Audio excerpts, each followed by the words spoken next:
Hi everybody, it's Charles Reeve, Associate Dean of Arts and Science at OCAD University, here with the second episode of our Project Insulin YouTube channel. And before we get started on today's topic, I just want to say, first of all, thanks to our fantastic Annie Yan for all of her support with this. But also, much to my surprise, about 170 people already have subscribed to the channel. So thanks to all of you for your comments and for subscribing to the channel, and keep up the good work. What I want to talk about today is this checklist that I have developed that I find very helpful for me. We're going to put it in the comment area at the bottom so that you can download it and see if it works for you as well. And I'm just going to talk a little bit about what the checklist is for, what's on it, how I use it, and so that you can think about whether something like that might be helpful for yourself, but also you can make suggestions about things that have worked for you. It's great to get those comments as well. So to start with, the idea behind the checklist is just this, that over the years I've discovered there's a couple of things that are really important in terms of helping me manage my blood glucose levels, either in terms of things that I really need to stay away from that I know will cause problems, or the reverse, behaviors that I know will really be helpful in terms of helping me keep my blood glucose under control. And so this checklist is just really an instrument to help me keep track of that stuff, and also to help me keep track, as you'll see, of how I'm doing kind of day by day and week by week, because that's really one of the big goals here. So, and the other thing I would say about this is I put it on my fridge because so much of this is about food, what foods to eat and what foods not to eat. So having it on the fridge is just really helpful in terms of just a little reminder. Are you sure you're going to eat something? Are you going to eat this, or are you going to eat that? So it's just a little reminder to be thoughtful about what I'm eating. So what you'll see when you look on this thing is right at the top, things for me to avoid. So no starch, so that means pizza, pasta, bagels, all of that kind of stuff that has super high glycemic indexes. It's going to release a lot of glucose into my system. So staying away from that stuff, which is hard to do because a lot of those things are things that we like, pizza and pasta and rice and potatoes, all of that stuff. But you just really have to be careful, I find. Really important to be careful of that. Really important to be careful with added sugar. Things that have a lot of added sugar, also something to really stay away from. So those two are kind of obvious.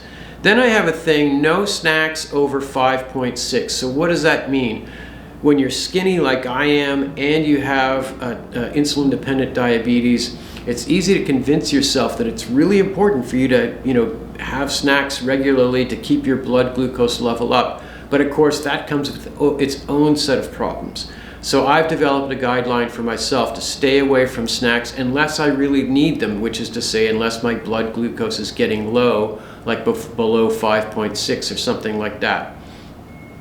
And then the next one, no cholesterol. So this is one I found out that there are some things I can eat that don't have any impact at all on my blood glucose level. I can eat like 3 pounds of cheese and my blood glucose stays exactly stable. I could eat like a whole bag of almonds or walnuts, the same thing. However, what impact do they have? Of course, I could eat 3 pounds of cheese every day and my blood glucose would be fine. What wouldn't be fine are my weight and my cholesterol level, right? So staying away from those kinds of things that are going to boost my cholesterol level, very, very important. As we all know, cholesterol is important for all of us, but particularly important for diabetics. So there's that. Now the next thing on this list that we're going to post, which is not on my list, is no alcohol. Now the reason why that's not on my list is because I haven't had a drink in over 2 years at this point. Just because I realized so much literature coming out about how damaging alcohol can be even right from the first drink. So it's bad for the general population. But particularly for me, I find it's just very, very hard to monitor that thing where the alcohol interferes with blood glucose uptake. But of course, the carbs have the opposite effect, and it's just like too much hassle to try to work all that out. So I just decided to stay away from it entirely, and it's actually been, I would say, pretty helpful for me. So there's that. Now the next couple of things are not things to avoid, but actually things that I want to try to remember to do. So number one is plant forward. Not necessarily saying you need to be a vegetarian or vegan, but certainly I find for me, the closer I am to vegetarian, the better I do. My time in range is much better. My average blood glucose level is much better. And my insulin sensitivity goes way up. So the amount of insulin I'm using will drop by almost half if I go like a week and very heavily kind of plant forward in my diet, staying away from meat, staying away from dairy, but of course also staying away from junk food. So to the extent that I'm eating healthfully in that way, really thinking about whole foods, plant-based diet, just has a massive impact on all of those important indicators. So that's on there as well. And then the last thing is just wanting to make sure that at least 5 or 6 days a week you're getting at least half an hour of exercise. And that can be, going for a walk, or it can be going for a swim, or playing hockey, or lifting weights, or whatever. Doesn't mean you have to go out and run a marathon 5 times a week, although, if you want to do that, like, more power to you. But just the main point is to be a little bit active. And I just say 30 minutes a week. Yeah, we are 30 minutes a day. And yes, we all know like an hour is even better. But the point is that if you're not doing any, then some is an improvement. And in fact, that's when the biggest improvement comes. It's from the people who aren't doing any exercise at all, and now they start doing 20 minutes or 30 minutes a day. That's when the biggest improvement comes in terms of affecting your health overall. So that's a big piece of it. And then thinking about how 30 minutes of exercise, for me, that's nothing, because I ride my bike to work. It's only 10 minutes, but if you think 10 minutes there, 10 minutes back, that's 20 minutes right there. If I can fit in another 10 minutes of, taking the dog for a walk or something like that, that's half an hour right there. So it's an easy goal to attain if you just start thinking a little bit. For many of us, if you just start thinking a little bit about how can I integrate some exercise into my daily life, and then the next step after that is maybe being a bit more deliberate about it, but that kind of thing.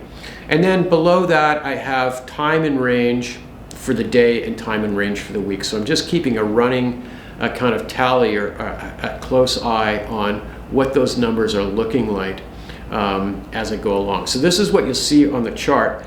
And then the next thing I want to show you is just how it looks for me on a kind of day-to-day basis. What are the things that I'm keeping track of? So here's just an example of what it will look like for me on a day-to-day basis. And you see, not every day. I don't do perfect. In fact, the example I'm going to show you is 3 days. I don't get it perfect on any of those days, but I come pretty close. Staying away from sugar, I do very well at that. Staying away from cholesterol, I'll do well at that. Staying away from snacks unless I really need them, doing pretty well at that. Doing pretty well at staying plant forward.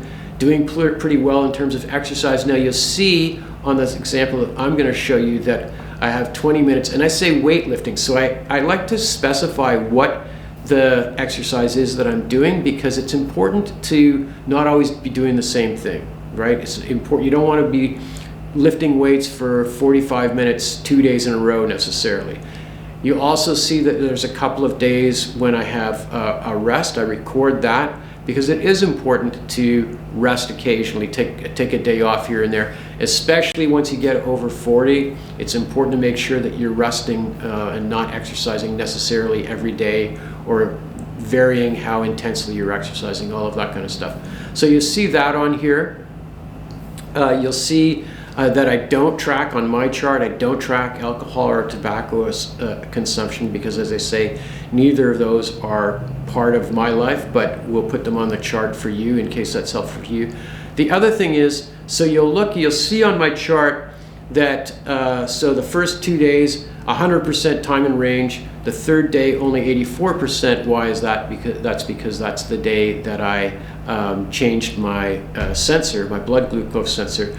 But I also like to keep track of my insulin usage, total daily dose of insulin. So you'll see on the first day it says 100 and then 24.6. So that's telling me 100% time in range, 24.6 units of insulin for the day. So that's pretty good. And then at the bottom, 95% time in range for the week, 95% time in range for over 2 weeks.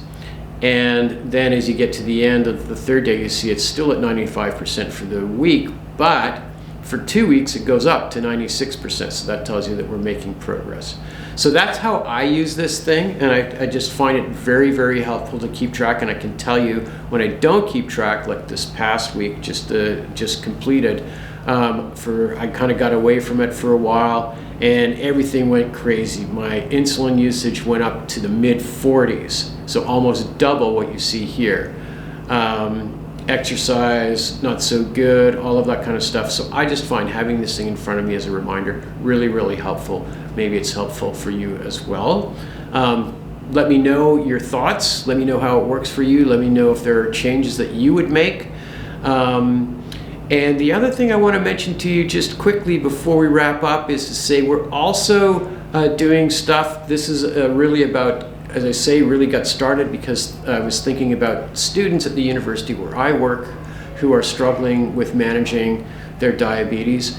We're also doing a whole thing about how to have a successful semester over on Instagram. So we'll put some links to that down below as well. So if you want to follow that, you're welcome to. And we'll be back in a little while with a couple of things. First of all, I'll kind of check in. How am I doing on my goal of getting up to 99% for the week? Not so well right now, more around 95%, so we got some work to do. And also some key recipes that have been really important, not only in terms of helping me manage my condition, but also what they taught me about myself and about how diabetes works for me. So we're going to come back in the next episode and talk about those things. Thanks so much for being here. Don't forget to like and subscribe. And more importantly, don't forget to send us your comments about how you're doing, what's working for you, changes that we might make, all of that kind of good stuff. Thanks so much.